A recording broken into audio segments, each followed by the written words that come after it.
Alright, so I want to do a quick video, maybe a little bit of an update, maybe some commentary on the WC. I know I put a video with just some pictures to show some progress, what I had going on with it. But I wanted to be further along and have some more together, and then I was going to put some commentary with it, but I just wanted to focus more on getting more work done. So I figured that was an easy way to do it. I just trying not to get sidetracked from the WC, but there's other things that's kind of taken a little bit of priority. And the whole purpose that I did that big maintenance stand down, where I kind of tied up all the little loose ends with all these other vehicles before going to the WC, so I could do nothing but focus on it. But just how things go, I start getting calls, I start getting kind of offers for paint work, and the paint booth isn't done yet. So I figured, you know what, I'll take 3 days and I'll knock the paint booth out and finish it up. And so here I am somewhere about day 6 on the paint booth, and it's going to take longer than I planned. Of course, usually that's how it goes, and maybe it's a painter thing where you go, hey, yeah, 3 days, and 3 months later, hey, your car's ready for pickup. So I don't know. Among that, I did actually sell the TJ that I was trying to get rid of, so this works out great, gives me a little extra funding, but also I added some cool stuff for the shop, much needed equipment, and yeah, it's the best way to do it. So what I'll do is I'll talk a little bit about the WC, and then kind of go over some shop stuff that I picked up, and yeah, make a picture, make a video, make an update, and it should be good. So aside from, based on what everybody saw in the pictures, I don't really feel like I've made any progress because having to knock this paint booth out, but I figured I'd talk about the frame stretch. One, this dent right here was already in the frame when I got it, and one of the cool things is if you look at the video, A Car Guy's Vacation I had made a trip out to California back in last October, and I stopped by a good buddy of mine, William, out there in Utah, and he had a WC frame that was already cut up, and so I was able to get a couple of frame sections. This way, when I do the frame stretch from the outside, everything looks like it hadn't been touched. And besides the inside where you'll see the frame tie-ins, and yeah, it's an 11-inch stretch, and that should give me the look I like with a long bed, and still be able to kind of keep the back end kind of short with it. So that's going to be cool. And here are the kick panels that I'm going to put inside the cab. And I just made these from scratch. Did the dimple die holes in them, just kind of tie in with the bomber seats that I'm going to put in the truck. And they're still not in the truck yet, but it's coming. Thanks to my good buddy Evan out there in California, he was able to find me a small block bell housing for an NV4500. So I had ordered an NV4500 remanufactured from a company online and got that in, but then it's like, okay, well, you also need the bell housing, and these are kind of hard to find because there wasn't, maybe they didn't make that many, small block 3/4 tons with the NV4500, but they do exist, and I've got one, so that's a win.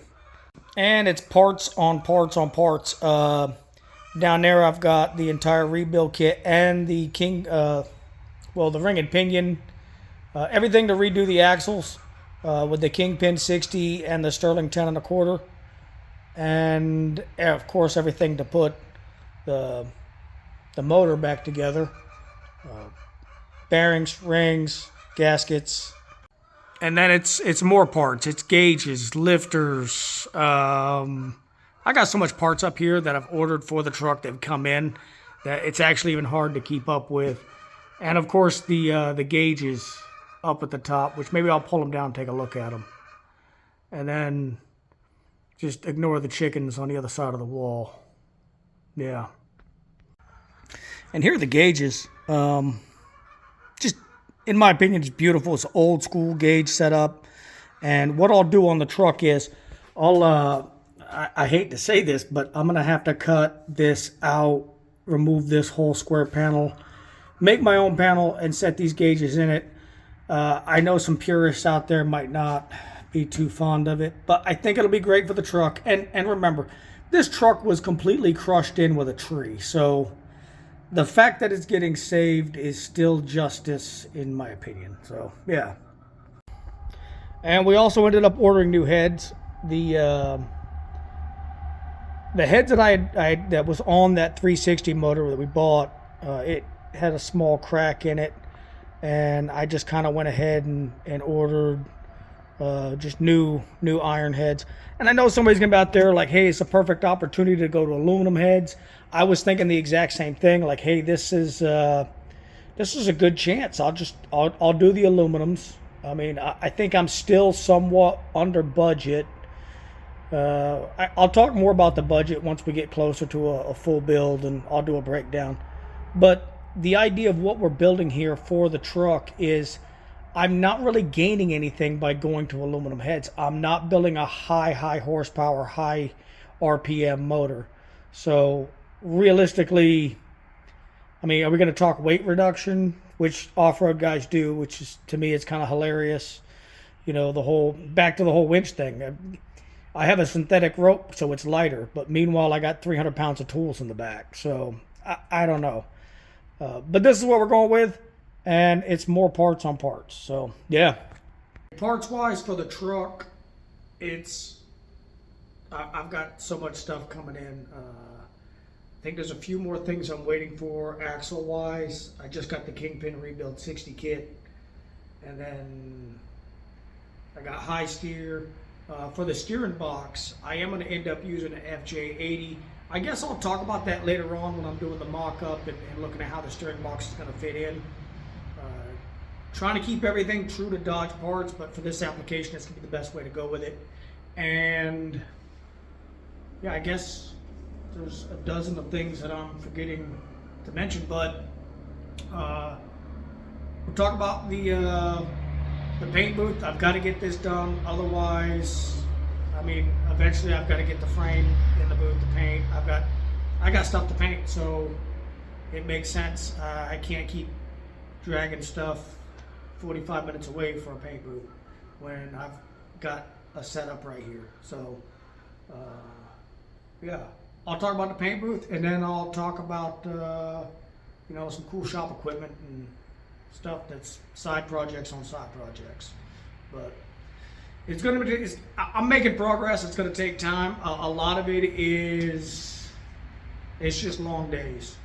I think I spent 14 hours out here yesterday just working on the booth, and I'm not complaining. I love doing it, and yeah, it's going to be pretty good. So paint booth wise, the mixing room, this has kind of been put together for a while.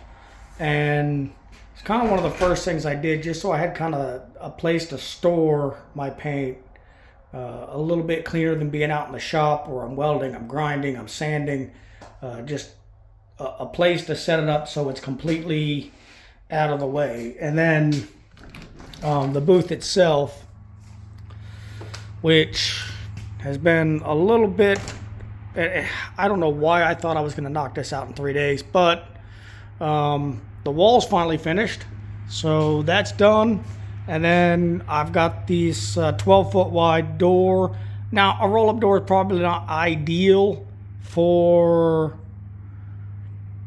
a tight seal. But again, keeping this somewhat on a budget, it's still gonna be better than painting outside.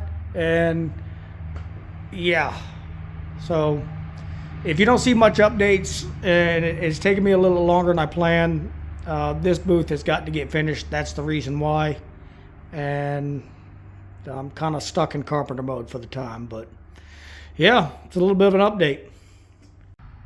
So the tube bender. This is actually like a Chinese knockoff. It's not a high-end tube bender, which I figure was fine because I'm not a professional custom build shop that's doing tubing, 7 days a week or anything like that.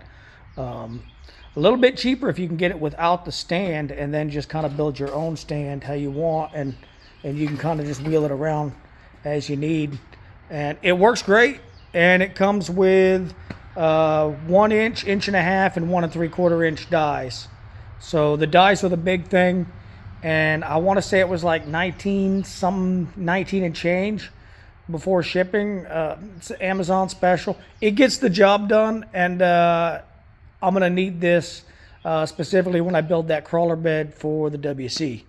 I had got to the point where I needed to swap those 36s that was on the 65, and nothing against the 36s, but they were bias ply tire and they were really kind of getting annoying, so I decided to swap over to a set of 37s. They're still a military tire, but they're a radial, so they ride a little bit smoother.